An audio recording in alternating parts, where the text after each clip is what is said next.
Hi HR Nation, it's Chris Rainey. Welcome to HR Leaders, the show where we interview today's most successful and innovative HR practitioners 5 days a week. Today we're joined by Zakaa Farhat. Zakaa is the Senior Director of HR Emerging Markets at Johnson & Johnson. Zakaa, welcome to the show. How are you? I'm good, thank you. Thank you for hosting me today. That's all right. Thank you for joining us from Dubai, right? Yes. First guest from Dubai, just putting it out there. Oh, Perfect. no pressure. No pressure, no pressure. Zakaa, tell our listeners a little bit more about yourself personally and your journey to where we are today. So I've been in HR most of my life, and I went into HR actually by accident because I never thought I'm going to be an HR director one day. I always thought I'm going to be finance director. Oh, really? So I actually went to university, did my BA and BA, and I entered as a finance analyst, my first job. And then from there, it just happened that I transferred to HR world. At that time, it was more about, very basic stuff. And I had the opportunity, of course, to plan my career the first 10 years, I would say. After that, it just came by accidents. All the events that happened in my life and shaped me, maybe shaped the person who I am today, came just by accidents. But I was very deliberate on how I pursue my career growth in the first 10 years, where I did talent acquisition, I did C&B, I did payroll, HR operation, and then I thought I'm ready now to head HR. And this is where I chose United Nations and IMF and the regional office in Lebanon to head their HR for the region, which I spent 6 years. The other turning point in my life when I came to Dubai eight years ago to work with GE. And it was, of course, also a different role for me, pushed me out of my comfort zone to lead the HR transformation that GE was doing in the HR function at that time. It was not any generalist HR role. It was not any business partner role. It's just only about influencing business leaders, influencing HR community, and also transforming systems, processes, mindset. And it was the most amazing experience I had. And then from that, I took the HR director role, and then I was evolving from one geography to another geography, which I'm now heading the HR for emerging market for Johnson & Johnson. Fantastic. When you say you fell into HR, how did that happen? Give us a bit of insight on how that happened then. So we had a sort of personnel director when I was used to work with Siemens early in my career. It was in a power plant, and they wanted to do an employee handbook, and somebody needed an assistant. So they reached out to me to help them, and I counted to say, oh, that's different from numbers, balance sheets, and so let me try it off. And then they offered me a job with them. And from there, it just came naturally. It was a new function in 1997. Of course, it was probably called something completely different back then. Yeah. And I struggled a little bit with seeing my career, right? What is it for me? What does it mean, HR? Exactly, yeah. And it just evolved. Yeah, perfect. So you literally did just fall into HR. So what do you think about HR that really resonated with you, your personality and your skill set, that made that connection so strong that that you carried on? I like to be challenged. I like to be exposed to different situations every day, and this is where the connection with human. When you deal with human, every day is different, because every day is a different situation, different problem to be solved. And I like to solve problems, and I like to really try to really see, the soft piece of my work and the impact. So this is what I like, the connection. And I'm also extroverted person. And the people around me in finance were a little bit. You don't seem like a finance person, if you don't mind me saying. Yeah. Although I was in very the nicest way possible. I don't want to offend anyone. I mean, it helped me. It helped me now because when I do budgeting, when I do my my business, when I put my business. Of course, that's perfect. It helps. Yeah, it helps a lot. Yeah. Amazing. So where we are now then, what really occupies your mind on a day-to-day basis? Oh, now it's I mean, really, like, it's HR is the exciting about it is that every day is a new day. Every day is a new learning. You never just think and say, oh, I learned it all. It's just every day is a challenge. And specifically now with what's happening in the world of HR, the transformation of the function, it is happening globally, not even in multinational companies. So the role of HR is evolving. The skills and capabilities and what makes you successful in the past will not make you successful in the future. So now for me is more about, okay, how I really need to sharpen my ability to work in and keep up to speed with what's happening on the digital side of HR, on the as well on the, how you could actually influence in a highly matrix environment where you need to engage in a different way. So that's, I think, those two things are now in my mind. Yeah, so it's a big shift, right? And many of the HR leaders are having to transform themselves at the same time. How do you keep up to date with yourself and with current events, especially with the digital transformation? What do you do to stay sharp? Let's say. So the good thing, I think Johnson & Johnson gave me the opportunity as well to keep that connection. So and also I do it on personal level. So in Johnson & Johnson, we do a lot of HR immersion sessions with external companies. We've been in a couple of months ago, we went to Silicon Valley. We did like a session with all the HR leaders with other companies to see also what they are looking at the function, what are the challenges that they are facing, and maybe collaborate together as well. On a personal level, I do stay connected externally. Every month, we have this HR roundtables as head of HR in emerging markets, because we probably also have another challenge in emerging markets on top of the transformation of the function. So I keep the external connection, and also I keep the connection to the business strategy, because the disruption is happening also fast. And just to understand also what is the challenges the business is facing, and how also as an HR I could flex my mind. Amazing. So in terms of your career, I'll be very interested. You've had such a varied career, some great organizations that you've been with, but could you share one project or transformation that you've been through that stands out to you that you're most proud of? So I think of course, usually I think about my recent, experiences. But honestly, I think the experience that went through in Johnson & Johnson when we transformed the HR function 3 years ago, it was amazing, because it had the biggest impact on every employee in the company, in the employee experience and managers, in how we operate in HR, and also my role as an HR leader. And this is where we actually went digital, completely digital, in how we operate. We empowered a lot managers to do their own decisions in terms of HR, making decisions on how they manage and lead their teams. We also transformed the function from operating in sector oriented, where in Johnson & Johnson we have pharmaceuticals, we have medical devices and consumer. So we went one Johnson & Johnson. So we gathered all the expertise, and then we built center of excellence. And the most amazing piece was building the business partner role in a different way than the traditional business partner role that we think about, and how we onboard the business in that journey with us. So leading this project in emerging markets, leading the transformation, the new way of working inside the function, and also with the business and employee, it was a huge transformation, which I'm proud on how we've done it. It changed the total way of people even think about HR. So what was the business case for the transformation? I think you mentioned it briefly. Okay, so there are actually, the business case was, of course, globally in how our cost to serve, how effective we are in actually manage our HR resources, and how we could leverage the expertise well, and how we could build even more deep depth in our expertise and support our business, and also be digital and try to have this open access to everybody, and focus on what's important.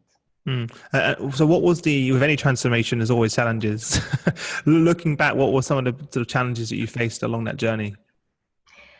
I think there are a couple. I would highlight first is the challenge of the function itself. It's the mindset of the current HR team taking them from the old mentality of you do everything to actually now you are of course more expert and how they pick up their capabilities in their new jobs. So this was one of the first one. The second one is actually empowering managers to take decision and be more digital in using the technology and without the HR guiding them or without HR acting as a police. So this adult relationship with now you own your staff, you could promote, you could actually give salary increases. You don't have to come to us.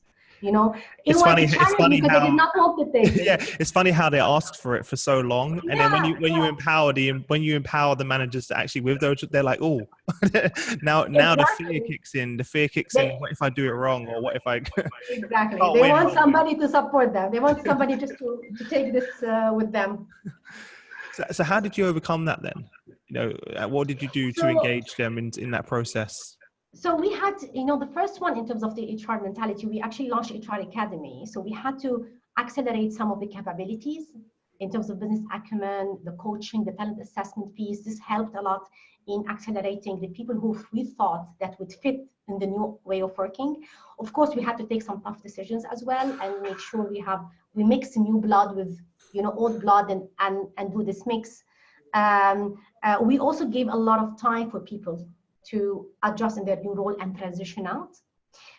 On the business side, we did a lot of engagement on what is it for them and how we could build the capabilities. And we went through hypercare, like 1 year hypercare on, and we tried to tell them that you will have our support. And this is how we are, our case is going to be helping you better manage your business. So we just wanted to engage them in a way that we're doing that to support them better. So, and this is where they started to see the value. What did you find to be the best way to engage them? I think formats, one-on-one, group, it's such with a large organization like yours, it's never easy. I thought starting from, the most influential people who are at the key position, having one-to-one with those just to make sure that they understand the concept and then engage them to be our champion in how we cascade the organization down. Of course, we did a lot of virtual / clinics versus face-to-face.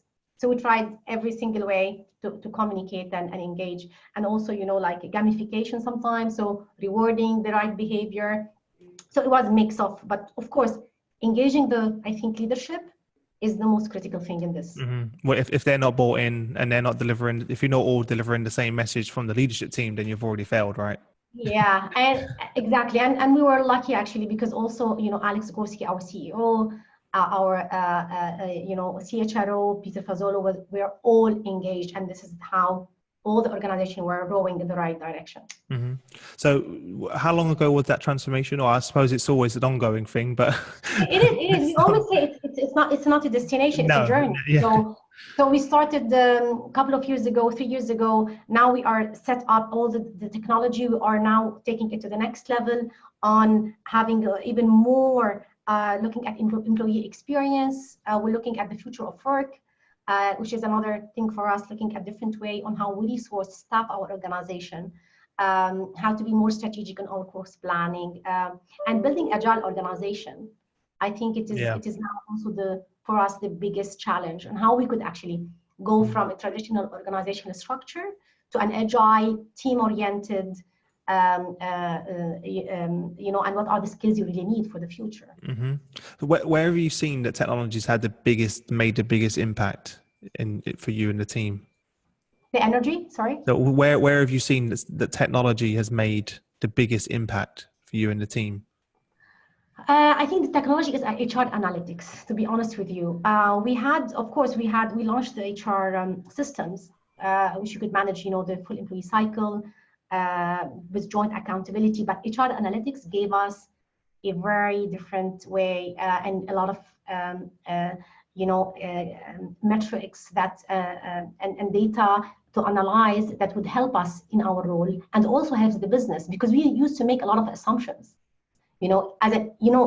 As an HR people, we like to talk. We like to sometimes just make assumptions. Oh, we think because of this is why impacting this. So we don't talk facts. We don't talk numbers. So this, when we launched this HR analytics workforce DNA, it was a huge transformation because we were like, no, this is not reality. We are making a solution for a problem that exists. Yeah. This is our real problem, and this is what we are trying to do. So would you say it's really empowered you then, really, as well? Yeah. So in J&J, what does the analytics setup look like? Does that come under the CHRO, or does it operate separately?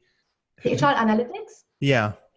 So we have, it's under our HR community. We have a separate group called HR Analytics. So, and they launch technology, they help us with specific report, but also we have a direct access. Yes. To see our client group dynamics. But if we need more deep analysis, there are experts to help us doing that. And do you have people regionally, or is it based out of the US, or how does it work? We have regional in EMEA and also in the US. So yes, we have a couple of mix in terms of location. Interesting. How have you included that into your strategy, then? How have you integrated analytics in terms of your own personal decision-making process? Has that changed dramatically now through this transformation in terms of how you personally make decisions? Now you have that data available. It's interesting because it's changed the way we hold people accountable. It's changed the way also we assess performance. It is now about really numbers, and you see the outcome. How you driving in terms of outcome, and also it helps you see what's driving what. Where are your gaps? So you serve it. So it's from HR excellence. For us, it helps us a lot as an input, and also in assessing accountabilities. I think a big conversation we keep hearing at the moment is keeping the human there, right? Because at the moment, how are you balancing that, between your personal experience, your understanding and the relationships versus the data? Have you come up with this dilemma before? Yeah, it's a great question, honestly, because this is also one of the things we are discussing right now in what we call HR Next, is that how we could actually make the human work with the machine, and how we could make sure we work together. It's not like either this or that. And specifically in Johnson & Johnson, we need to keep the human touch. We need to make sure this, the people still, and the machine will not replace humans. That's what you say. It's still, you're going to have some analytical thinking, sometimes knowledge of untouchable things that you really need to sometimes skew what you see as data. So it is a combination of both. And sometimes, yes, it's not as easy. Like you could see the data and say, you know what? No, it's not going well, this thing. But let me explain to you, Yeah, exactly. And sometimes you can keep managing the data until it looks like what you want it to look like too. So that's also, it's you can't see, for example, if you've got numbers there, you can't see perhaps in the numbers that person's just had a bad day. and perhaps that's why their performance is low. These are the things that I worry about. With as much as I'm very excited about the technology and the capability that it has, I'm also concerned that we're going to lose track with the personal, the human resources, as they say. And that's why I think the most important is that our outcome and how we assess is actually the outcome and not a number. So a number helps you in seeing how you are doing, but it's not the end in mind. Good. Well, I'm glad that you have that process. You mentioned the shift in the team for your own personal team in the skill set, because we now know we need a new set of requirements, right, in our teams to lead this. How did you manage that? Did you try to retrain a lot of the current employees that you had for this new world that we were working in, or did you find that you had to bring a lot of talent in from elsewhere, whether it's in the organization, bringing talent from other areas of the organization, or externally? How did that work? Yeah, so we did a mix of that, and we realized early on that once we launched the new way of working, what we call it, with different skill set, we launched the HR Academy with different courses. We did not have that before. We built the competency model that really works and very focused on what we really need. And we went through an assessment criteria where we assessed all the teams based on where they are in their in their skill set. And then we had to make a mix of promoting the people that we thought they have either the mindset or the capabilities and to take on those roles. And also we brought from outside of the organization the people who already had this experience. The only challenge here is that honestly, so all the companies are in a similar journey. So it's very hard to find the business partner that we really want to have in our specific expertise. So we had to balance, just balancing, but it was an opportunity to upgrade our teams in general, I would say. Perfect. Yeah, and a very good business case to do so. So yeah, exactly. But perfect timing. Did you find that people were very excited about it in terms of now being able to focus more specifically on a particular role? Now you've created these more business partner led roles. What was the feedback? Yes, now actually they are more excited. Of course, they excited more on the business partner side for people who really liked to do that. They don't have to worry now about offers or onboarding, offboarding. They just want to sit there with the leadership team and with the business leaders and coach them, work on their organizational design and work on their talent. So they started to enjoy. I think the challenge from what they like is that when you do some repetitive job at a junior level in our center of excellence, it's not something they would expect them to do for the long run. Of course. I think anyone would be the same. Yeah. So try also to make this some excitement career path, which is different from the past.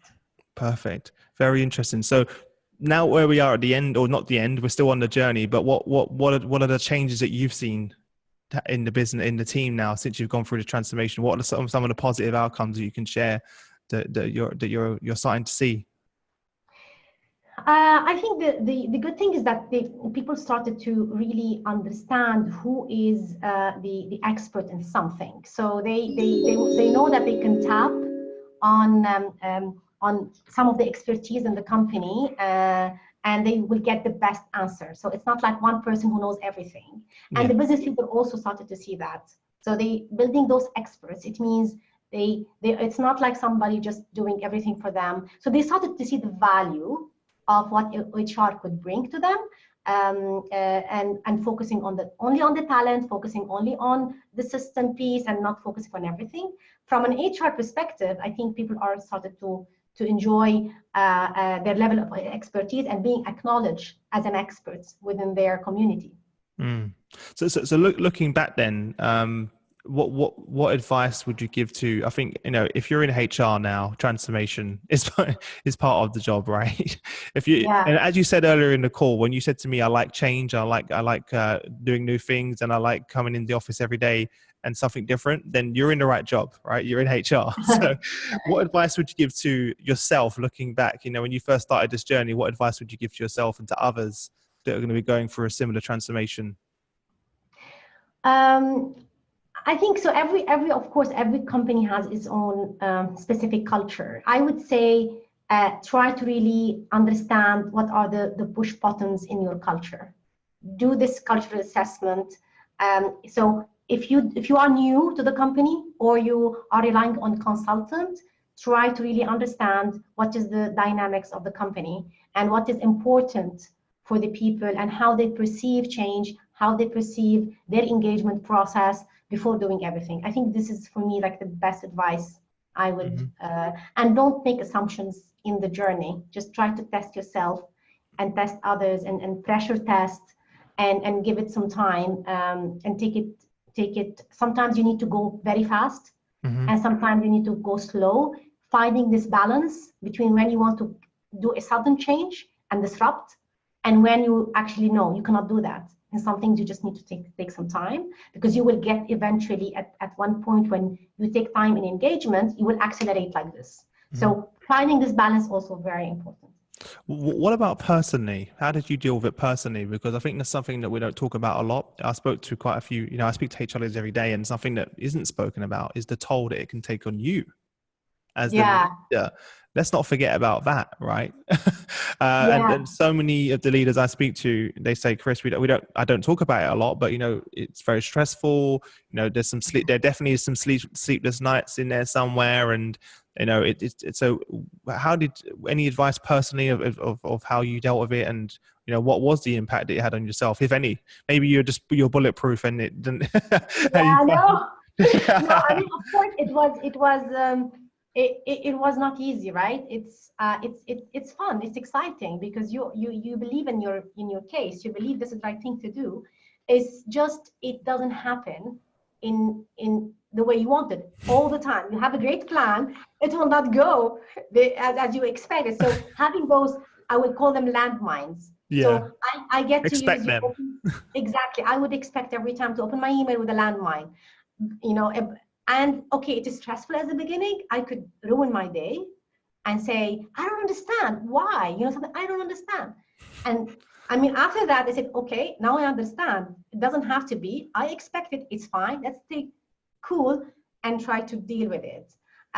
So the owning everything, like in the past, as the traditional HR leader, you own everything. You own your resources. You own your plans. So you don't have to really be connected and interconnected and interdependent to other processes, stakeholders who sits everywhere in the world. It's a big thing, you know, to manage multiple stakeholder. So of course, some things will fall. I mean, this moving from being a perfectionist and you're top of it to, oh yeah, some things could go wrong somewhere, and manage it emotionally, it's very important. Yeah. I think it's important for me to ask you that because there's so many leaders that are on their journey, and you know, when they don't read about those parts, Yeah. they don't think about those parts. They, you know, even my wife's sister is studying HR at the moment, and she's doing her, yeah, what a coincidence. And I was looking at some of her material, the course material around HR transformation change. Nothing talks about nothing talks about the personal challenges. You have to go through it.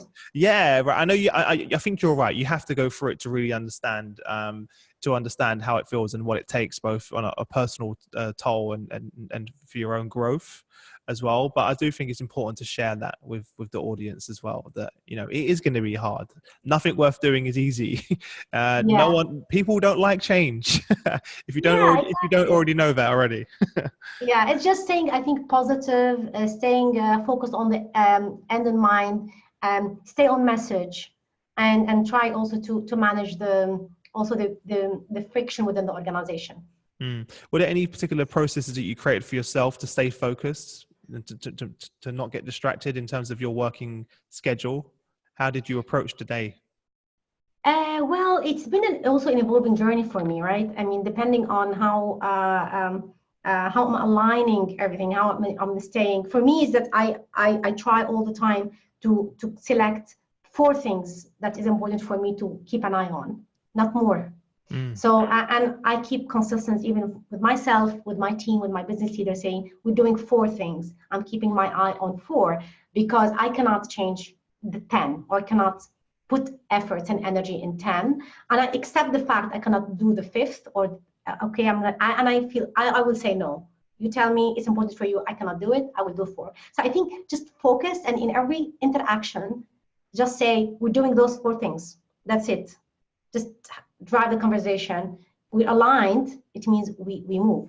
So I think having those always in every conversation, in every interaction, reminding myself, because also I have the tendency to do a lot. Because when I see the opportunity, I need to jump on it.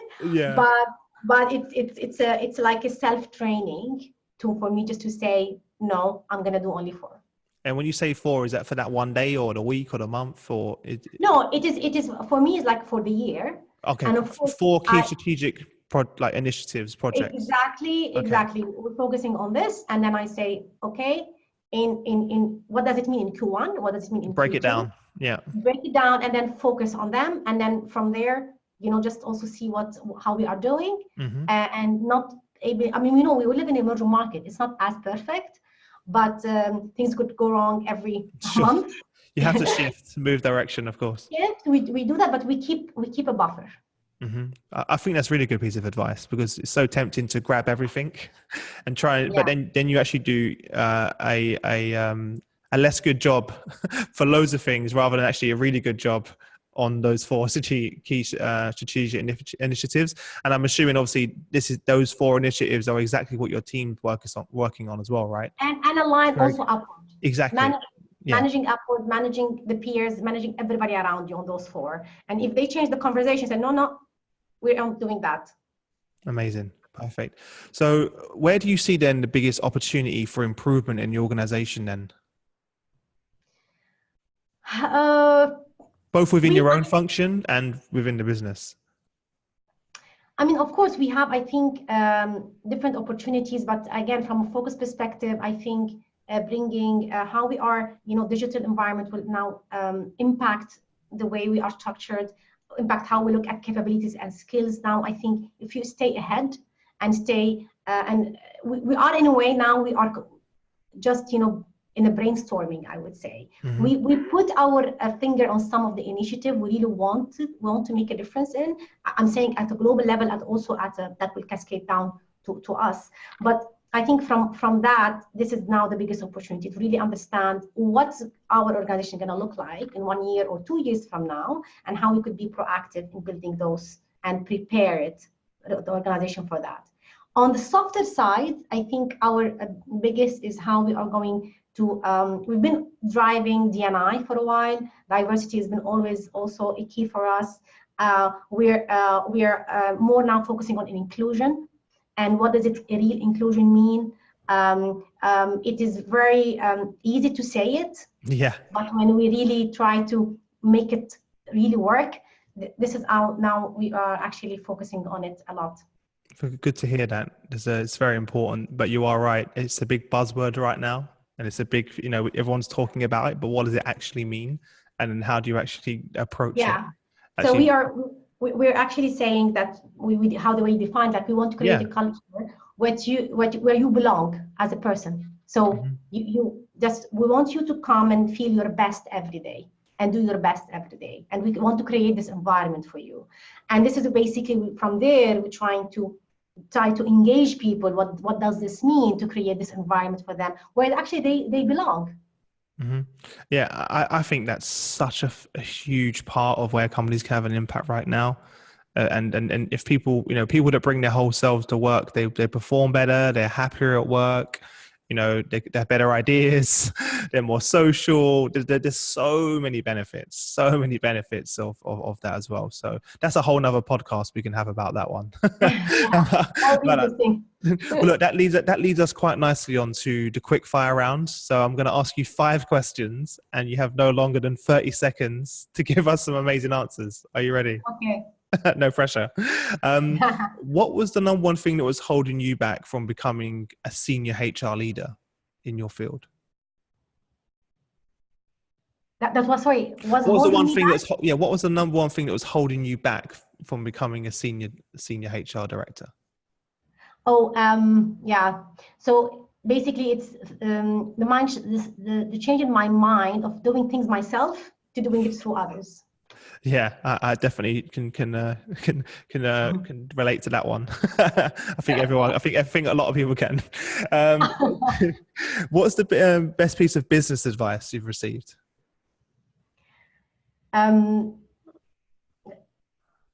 Try to listen more to the customers, the external customers. Fantastic.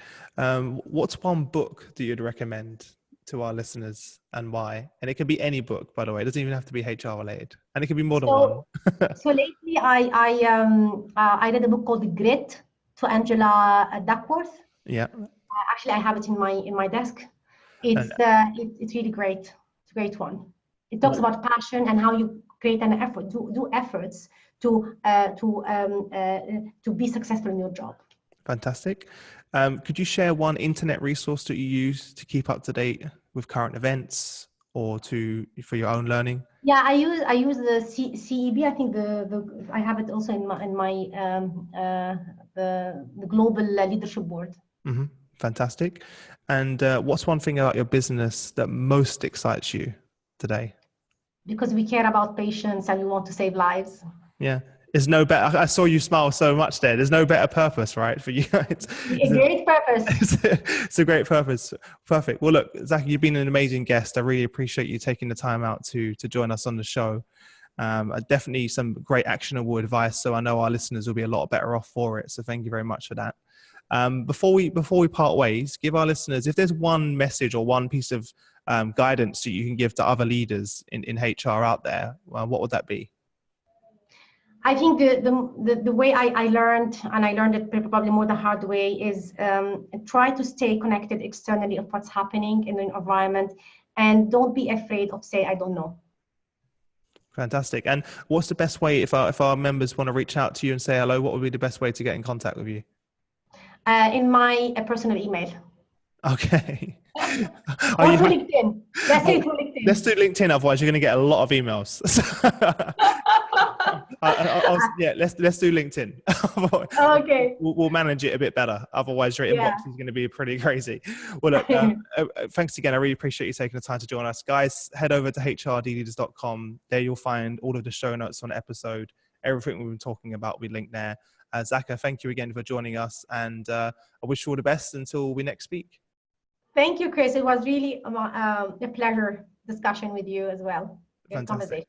Thanks for watching, guys. If you enjoyed the video, please like, comment, and share so that others can benefit from the great knowledge and experience. See you tomorrow.